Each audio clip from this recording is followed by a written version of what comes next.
Hello everyone, welcome back to our channel Silent Scholar.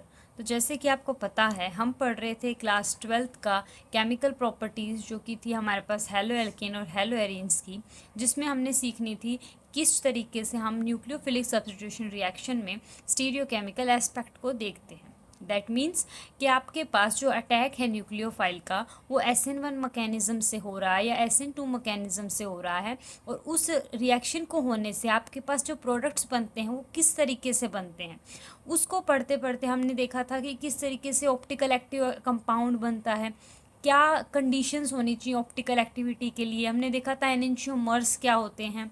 तो enantiomers थे क्या? Enantiomers आपके पास वो दो मिरर इमेजेस थी जो कि क्या थे, आपके पास नॉन सुपर इम्पोजेबल आपस में थी। और ऐसी मिरर इमेजेस को आपने जब एक दूसरे के ऊपर रखना चाहा, देखिए आपने जैसे प्रीवियस लेक्चर में आपने देखा था कि आप जब इनको एक दूसरे की मिरर इमेज के ऊपर सुपर इम्पोज कराना चाहते हैं तो वो क्या हो जाते हैं, सुपर इम्पोज नहीं हो पाते। Non super imposable mirror images को आप क्या बोलते हो? ऑप्टिकल एक्टिव कंपाउंड्स बोलते हो। तो हैंस अब आपको क्या देखना है कि अब रेसिमिक मिक्सचर, इस तरीके से कॉन्सेप्ट क्या निकल के आया, रेसिमिक मिक्सचर होते क्या हैं। अब क्या है, कई बार कंपाउंड में आपको क्या मिलते हैं, नेट रोटेशन ज़ीरो मिलती है। यानी अगर आप उसको पोलैरिमीटर ट्यूब में डालते हो तो आपको कोई भी रोटेशन नहीं देखने को मिलती, और येट वो मॉलिक्यूल क्या होता है, ऑप्टिकली एक्टिव। तो किसी भी मॉलिक्यूल में ऑप्टिकली एक्टिव वो कंडीशन शो कर रहा है, उसमें कोई कायरल कार्बन भी प्रेजेंट है, बट उसकी जो रोटेशन देखी जा रही है पोलैरिमीटर ट्यूब में, तो वो ज़ीरो आ रही है। वो रोटेशन ही नहीं शो कर रहा, पीपीएल को रोटेट ही नहीं कर रहा। दैट मीन्स वो ऑप्टिकली इनएक्टिव की तरफ प्रोसीड कर रहा है। तो ऐसा किस वजह से होता है? ये होता है रेसिमिक मिक्सचर की वजह से। कि क्या होता है, अगर किसी भी मिक्सचर के अंदर आपके पास दो एनेंशियोमर्स इक्वल प्रोपोर्शन में प्रेजेंट हैं, दैट मीन्स अगर आपके पास 50-50 के प्रोपोर्शन में एक डी आइसोमर और एक एल, यानी एक डी एनेंशियोमर और एक एल एनेंशियोमर अगर प्रेजेंट हैं, तो अगर उनकी मैग्नीट्यूड सेम है पर डायरेक्शन डिफरेंट है, जिस वजह से क्या होगा, नेट रोटेशन क्या हो जाएगी, ज़ीरो। यानी कि अगर मान लीजिए 20 डिग्री अगर वो क्लॉकवाइज रोटेट किया है, किसी एक एनेंशियोमर से 20 डिग्री क्लॉकवाइज मूव किया है और 20 डिग्री एंटी क्लॉकवाइज मूव किया है, तो जो नेट रोटेशन होगी इन दोनों की वो क्या आ जाएगी, ज़ीरो आ जाएगी। कोई भी रोटेशन ऑब्जर्व नहीं होगी। ऐसे मिक्सचर एनेंशियोमर्स के क्या कहलाते हैं, रेसिमिक मिक्सचर। यानी ऐसे मिक्सचर में आपको कोई भी ऑप्टिकल एक्टिविटी शो नहीं होगी। अगर आप उसको पोलैरिमीटर ट्यूब में डालेंगे तो आपको कोई भी निडल की डिफ्लेक्शन शो नहीं होगी।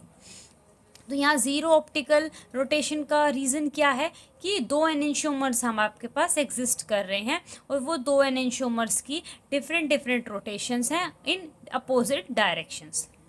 रेसिमिक मिक्सचर को आप कैसे शो करते हो, DL लिख के या फिर प्लस माइनस लिख के। क्यों? DL मतलब क्लॉकवाइज और एंटी क्लॉकवाइज दोनों का रेसिमिक मिक्सचर। रेसिमिक मिक्सचर क्या होता है, इक्वल प्रोपोर्शन आपके दो एनेंशियोमर्स का, और वो ऐसा मिक्सचर बनाते हैं जो कि ऑप्टिकली क्या आ जाता है, इनएक्टिव, कोई भी रोटेशन शो नहीं करता। अब जैसे कि आप देखिए, आपने देखा था अभी प्रीवियस लेक्चर में कि butane 2 all is optically active, पर जब उसके आगे ये प्लस माइनस का साइन लिखा गया है, इसका मतलब क्या है कि उसका 50-50 एनेंशियोमर्स आपने लिए हुए हैं जो कि इक्वल प्रोपोर्शन में है, कि एक पॉजिटिव है तो दूसरा उतने ही मैग्नीट्यूड का नेगेटिव है, जो नेट कैंसिल हो जाएगी आपकी ऑप्टिकल रोटेशन। हैंस जो आपके पास जो मिक्सचर आएगा वो ऑप्टिकली इनएक्टिव हो जाएगा। तो जो प्रोसेस है ये जो कन्वर्जन का, क्या एनेंशियोमर्स का, जो आप 50-50 एनेंशियोमर्स ले रहे हो, तो उन एनेंशियोमर्स को रेसिमिक मिक्सचर बनाना, यानी उसको 50-50 की अमाउंट में लेना उन एनेंशियोमर्स को, इस तरीके से कि जो नेट रोटेशन है वो ज़ीरो बन जाए। इस प्रोसेस को आप क्या बोलते हो, रेसिमाइजेशन। तो रेसिमाइजेशन एक प्रोसेस है जिसके अंदर रेसिमिक मिक्सचर बनता है, और उस रेसिमिक मिक्सचर का बनना मतलब आपके पास ऐसे एनेंशियोमर्स जिसकी एक की क्लॉकवाइज रोटेशन होती है, एक ही एंटी क्लॉकवाइज होते हैं, उनको साथ में लिया गया है। अब ये क्या प्रॉपर्टी है, इससे हमें यूज़ क्यों है? इसका यूज़ इस तरीके से है कि अगर आपके पास कोई भी कंपाउंड मिला है, आपको प्रोडक्ट मिला है कोई भी, इस तरीके से आपको कोई प्रोडक्ट मिला है, जैसे मान लीजिए ये आपको प्रोडक्ट कोई मिला है, ये वाला प्रोडक्ट समझिए। अगर आपको कोई ये वाला प्रोडक्ट मिला है और अगर आपको ये पता करना है कि ये वाला कंपाउंड ऑप्टिकली इनएक्टिव है या एक्टिव है, तो आप सबसे पहले क्या देखते हो, यही कि इसके 4 जो 4 टेट्राहेड्रल अटैच्ड ग्रुप्स हैं क्या वो सेम हैं, डिफरेंट हैं, सबसे पहले यही देखेंगे आप। तो ये 4 डिफरेंट ग्रुप्स हैं, दैट मीन्स ये कायरल है, ये एसिमेट्रिक सेंटर है। तो अगर मैं जैसे इसकी मिरर इमेज बनाऊंगी तो वो इस पे नॉन सुपर इम्पोजिबल हो जाएगा और ये ऑप्टिकली एक्टिव हो जाएगा।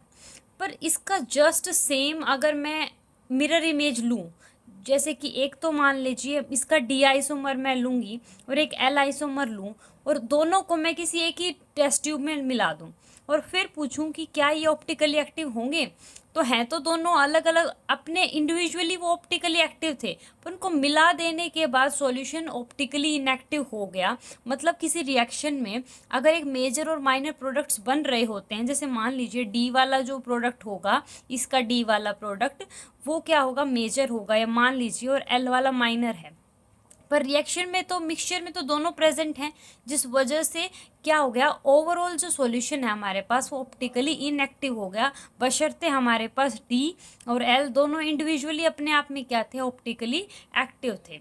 तो रेसिमिक मिक्सचर हमें यही बताता है कि जिन भी रिएक्शंस में मेजर या फिर माइनर अगर आपके पास प्रोडक्ट फॉर्म हो रहे हैं, तो वहाँ कहीं ना कहीं अगर वो एनेंशियोमर्स हैं तो वो रेसिमिक मिक्सचर बनाने की क्या रखते हैं, पॉसिबिलिटी रखते हैं।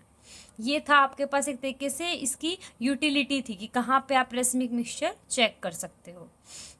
देखिए अब ये कुछ एग्जांपल्स हैं जिसमें आपको आइडेंटिफाई करना है कि आपको कौन सा मॉलिक्यूल कायरल है, कौन सा ए कायरल है, क्योंकि जो ऑप्टिकल एक्टिविटी है उसकी फर्स्ट और नेसेसरी कंडीशन क्या है, टू बी कायरल और एसिमेट्रिक कार्बन एटम। तो देखिए इन दोनों में क्या देखा आपने, यहाँ तो इस कार्बन के 2 जो साइड हैं वो सेम हो गए, 4 different tetrahedral groups are not attached here, so this is not chiral centre. आगे देखिए इसमें देखिए आप क्या है, एक साइड OH लगा है, एक साइड H लगा है, एक जगह CH3 है और एक जगह लगा है ये 3 कार्बन्स का एक चेन लगा है। तो ये 4 डिफरेंट ग्रुप्स आ गए, तो हेंस कायरल। जबकि आप इसमें देख रहे हैं तो आपके पास कितने ग्रुप हैं, इधर भी एक CH3 वाला ग्रुप है, इधर भी एक CH3 वाला ग्रुप है, इधर H है और इधर OH है, यानी कि 2 सेम हो गए। ये भी क्या है, ए कायरल है, तो कहीं ना कहीं इसकी ऑप्टिकल एक्टिव होने के चांसेस नहीं हैं। आगे देखिए कि इसमें क्या है, एक जगह CH3 है, एक जगह H है, एक जगह Br है और एक जगह ये सारा ग्रुप है, 4 डिफरेंट सेंटर्स हैं, तो कायरल। अब क्या है नेक्स्ट में, CH3 CH2 CH2 CH2 Pr। हम हमेशा उस कार्बन को ही देखते हैं जिसपे आपके पास क्या लगा है, हेलोजन या फिर कोई फंक्शनल ग्रुप लगा है।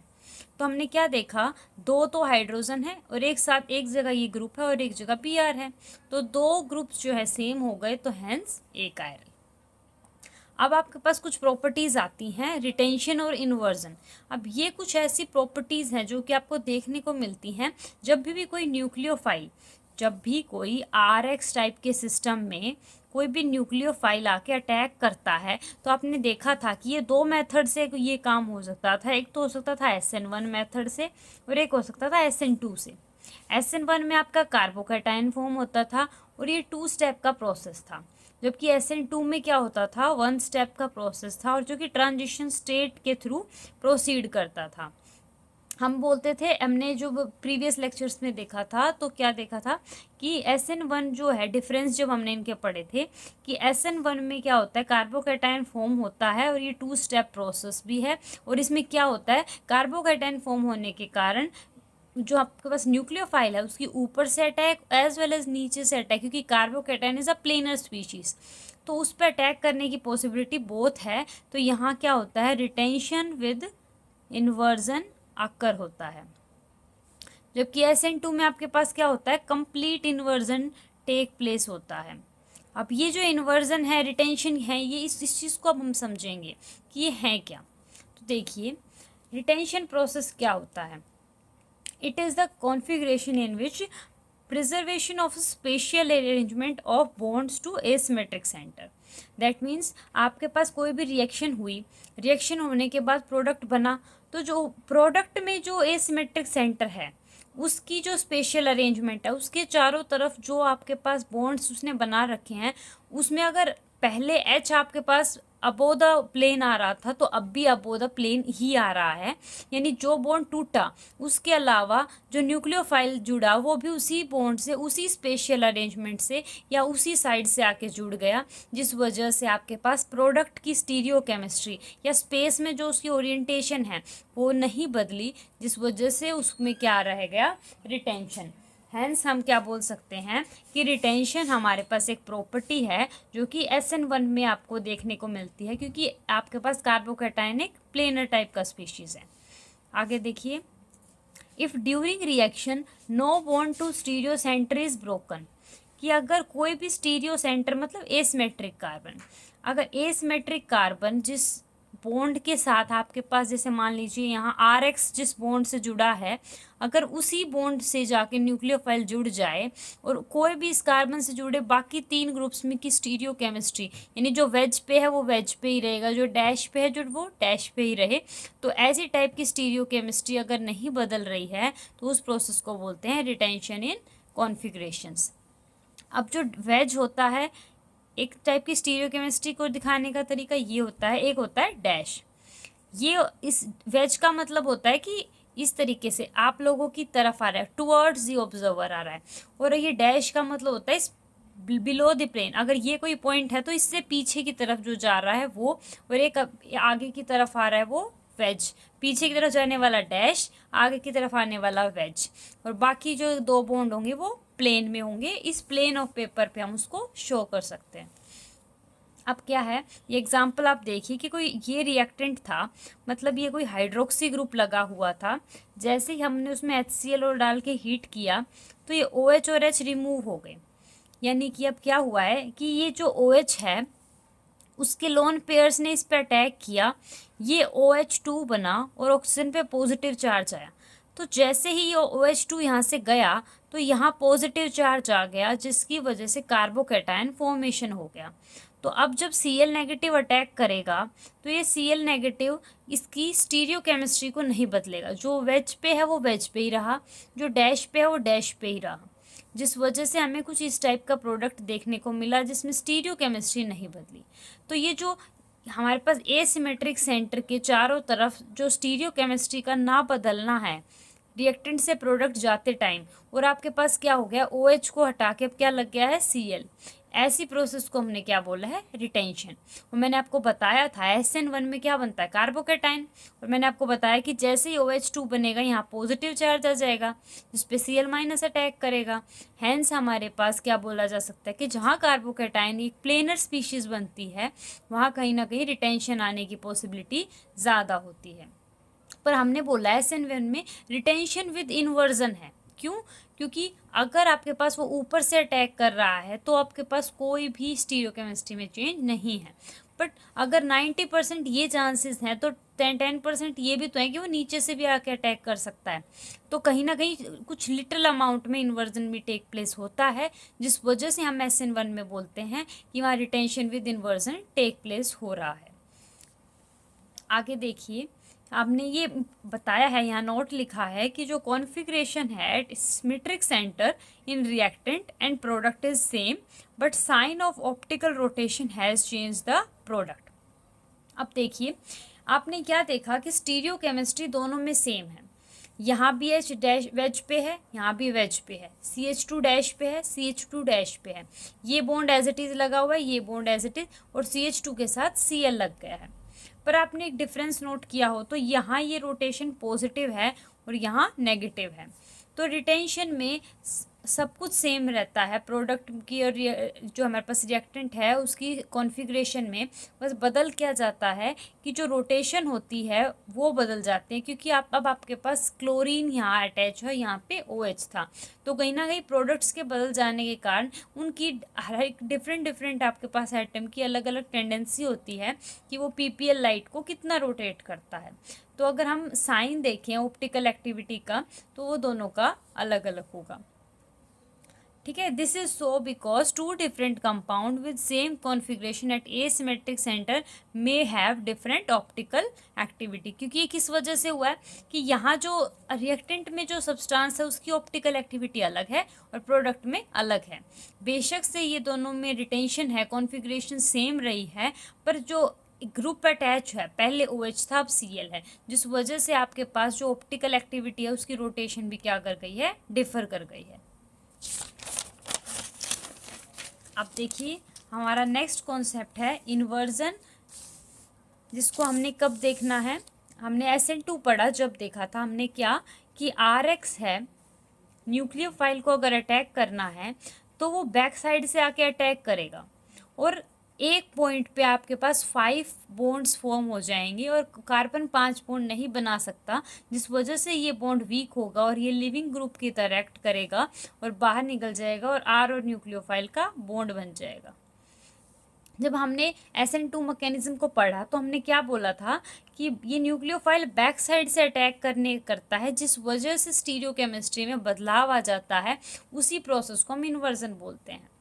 तो यहाँ पे बस यही है, मैंने आपको एक एग्जाम्पल के थ्रू ये बताने की कोशिश की है कि किसी एक एसिमेट्रिक कार्बन में 3 आउटकम्स पॉसिबल हो सकते हैं। हो सकता है कि वहाँ रिटेंशन, कंप्लीट रिटेंशन हो, कुछ भी बदलाव ना हो, सेम स्टीरियो केमिस्ट्री रहे आपकी, और अगर एक ये भी पॉसिबिलिटी है कि आपको कंप्लीट इन्वर्जन देखने को मिले, आपको सारी की सारी स्टीरियो केमिस्ट्री मिल जाए बदली हुई।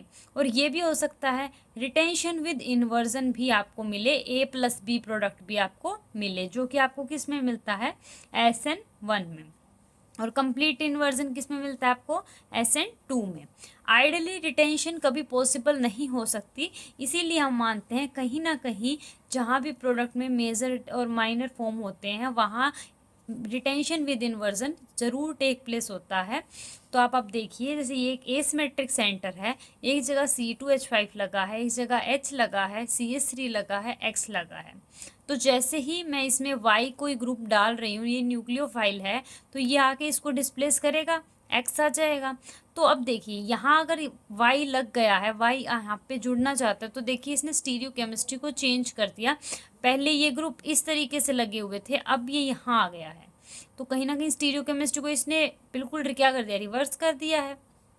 अब आप क्या देख रहे हैं कि जिस तरीके से इसकी शेप पहले थी अब भी ऐसे ही है, ये बॉन्ड यहाँ से टूटा, बस इसकी जगह इस पोजीशन पे क्या आके लग गया, Y। हैंस आपके पास जो स्टीरियो केमिस्ट्री है, जो स्पेशियल अरेंजमेंट है, वो नहीं बदला, तो क्या रह गया, रिटेंशन। और जब आपके पास मिक्सचर दोनों का ऑब्जर्व होगा तो आप बोल रहे हैं कि SN1 में इस टाइप की हमें क्या मिलती है, कॉन्फ़िगरेशंस देखने को मिलती है। और रेसिमिक मिक्सचर हमें क्या देखने को मिलता है, जब आपके पास कोई भी एनेंशियोमर्स 50-50 के रेशियो में आपको प्रेजेंट होते हैं, तो वो रेसिमिक मिक्सचर कहलाता है। उस प्रोसेस को हम क्या बोलते हैं, रेसिमाइजेशन। और रेसिमाइजेशन कम से हम क्या समझ रहे हैं कि 50-50 एनेंशियोमर हैं, एक D है तो एक L है, एक ने अगर क्लॉकवाइज रोटेट किया है तो एक ने एंटी क्लॉकवाइज किया है, और इक्वल अमाउंट में रोटेशन होने के कारण वो क्या होगा, ऑप्टिकली इनएक्टिव। यानी कि एक ने अगर डायरेक्शन PPL की को लेफ्ट साइड रोटेट किया है तो दूसरे ने राइट साइड किया है। हैंस हम बोल सकते हैं कि SN1 में हमारे पास क्या होते हैं, रेसिमिक मिक्सचर्स बनते हैं। क्यों, क्योंकि वहाँ पे आपको क्या मिल रही है, रिटेंशन विद इन्वर्जन देखने को मिल रहा है। दैट मीन्स 2 प्रोडक्ट्स आपको देखने को मिलते हैं, मेजर माइनर, तो उसमें आपको क्या प्रोडक्ट की पॉसिबिलिटी मिलती है, रेसिमिक मिक्सचर बनने की। ठीक है, तो चलिए अब हम आगे देखते हैं। हमने एक कंक्लूजन लिखा है यहाँ कि SN1 में हमें क्या मिलता है, retention with inversion, and SN2 में आपको कंप्लीट इन्वर्जन टेक्स प्लेस। आगे है हमारे पास ये समझना कि कैसे SN2 में आपको इन्वर्जन देखने को मिलता है और कैसे SN1 में आपको कार्बोकैटायन फॉर्म होने के कारण रेसिमिक मिक्सचर मिलते हैं आपको, और वहाँ क्या होता है, रिटेंशन विद इन्वर्जन होता है। देखिए अब वो देखते हैं डायग्रामेटिकली। देखिए SN2 में इन्वर्टेड कॉन्फ़िगरेशन हमें ऑब्टेन होती है। ऐसा क्यों, क्योंकि जो न्यूक्लियोफाइल है वो क्या करता है, बैक साइड से अटैक करता है। क्योंकि क्या हो रहा है आप यहाँ पे कि न्यूक्लियोफाइल जो है वो अटैक करना चाहता है हमारे पास एसिमेट्रिक कार्बन पे। तो वो क्या करेगा, वो एक ट्रांजिशन स्टेट फॉर्म करेगा जिसमें वो बॉन्ड बनाएगा एसिमेट्रिक कार्बन से, और ये बॉन्ड इसके साथ फॉर्म होगा तो ये बॉन्ड कहीं ना कहीं वीक हो जाएगा और ये गुड लिविंग ग्रुप की तरह एक्ट करेगा, यहाँ से रिमूव हो जाएगा। अब ये यहाँ से रिमूव होएगा तो अब आपके पास क्या बन जाएगा, बॉन्ड बन जाएगा विद OH और Br- बाहर निकल जाएगा। अब इसमें आपने क्या देखा कि यहाँ जुड़ता तो आपके पास स्पेशल अरेंजमेंट सेम रहती, पर वो जुड़ा कहाँ, बैक साइड से, जिस वजह से स्पेशल अरेंजमेंट अब कुछ इस तरीके से हो गई। यानी पहले मॉलिक्यूल देखिए वी शेप में इस तरीके से था, अब वो इस तरीके से बेंट हो गया। देखिए यहाँ पे वो ऐसे बेंट हो गया, OH अपोजिट पोजीशन पे आके जुड़ा है। अगर सेम इसी बॉन्ड पे आके जुड़ के OH यहाँ लग जाता तो वो क्या हो जाता, रिटेंशन। अब वो अपोजिट साइड आके जुड़ा है, हेंस हम बोल सकते हैं SN2 में क्या होती है, इन्वर्जन। देखिए अब SN1 को देखते हैं, जिसके अंदर क्या होता है, रिटेंशन विद इन्वर्जन, एंड दो प्रोडक्ट्स बनते हैं A एंड B, वो आपस में एनेंशियोमर्स होते हैं, वो इसीलिए वहाँ क्या होता है, रेसिमाइजेशन।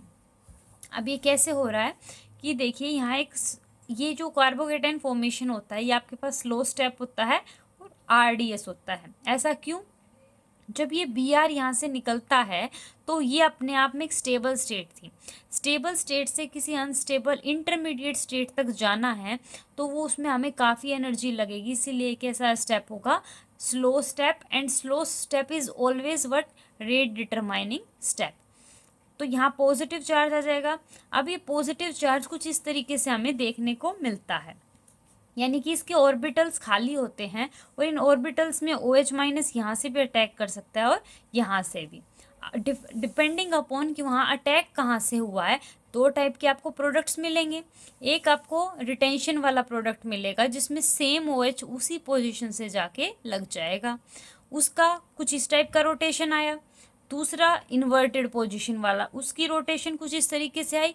और देखिए जब पॉजिटिव नेगेटिव आपके पास दोनों हैं तो ये कुछ रेसिमिक मिक्सचर जैसा हो गया, और रेसिमाइजेशन होने से क्या आ जाएगा, हमें ऑप्टिकली इनएक्टिव कंपाउंड मिल जाएगा।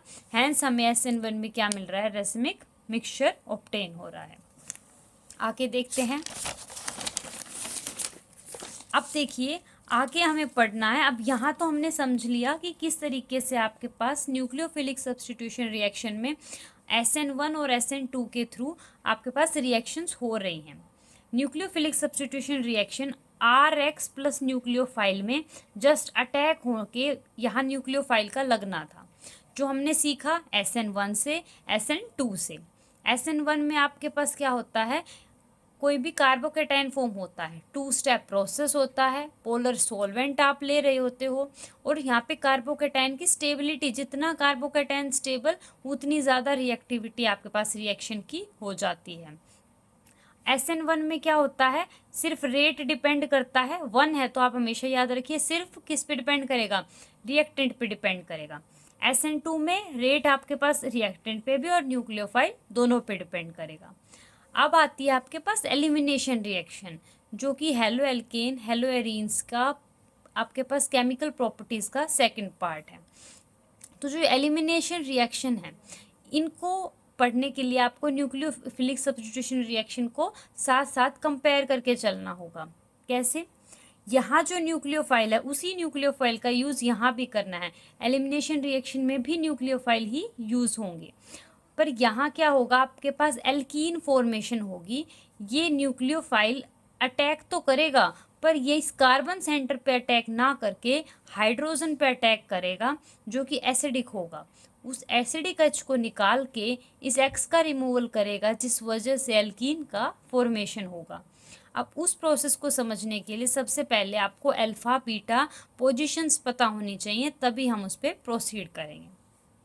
तो जिस भी कार्बन से आपके पास एक्स अटैच होता है, कोई भी फंक्शनल ग्रुप है, चाहे हेलोजन है, फ्लोरीन, क्लोरीन, ब्रोमीन, आयोडीन, जो भी जिस भी कार्बन से अटैच है उसको बोलते हैं अल्फ़ा। एंड अल्फ़ा से नेक्स्ट कार्बन है हमारे पास बीटा, और बीटा पे लगे दोनों हाइड्रोजन्स क्या हो जाएंगे, ये बीटा हाइड्रोजन। और बीटा से नेक्स्ट कार्बन होता है गामा, और तो गामा पे लगे ये तीनों हाइड्रोजन्स हो जाएंगे गामा हाइड्रोजन। इसी तरीके से अल्फ़ा के कितने हाइड्रोजन है, ये 2 हाइड्रोजन। तो अब इसी कॉन्सेप्ट को यूज़ करके हमें पढ़ना है आगे कि क्या एलिमिनेशन रिएक्शन है, क्या कंडीशंस होती हैं और हम कैसे डिफरेंशिएट कर सकते हैं कि यहाँ तो एलिमिनेशन रिएक्शन प्रोसीड करेगी और यहाँ न्यूक्लियोफिलिक सब्स्टिट्यूशन रिएक्शन। तो आगे वाले लेक्चर्स इसी तरीके से काफ़ी इंटरेस्टिंग होने वाले हैं। तो आप कंप्लीट लेक्चर्स को देखिए ताकि आपको कॉन्सेप्ट समझ में आए, और अगर आपको कोई भी डाउट है तो प्लीज़ कमेंट सेक्शन में ज़रूर डालिए ताकि आपके सारे के सारे कन्फ्यूजन्स दूर हो सकें। टिल देन आप सारी वीडियोस को देखिए और इसी तरीके से पढ़ते रहिए। Thank you and happy learning.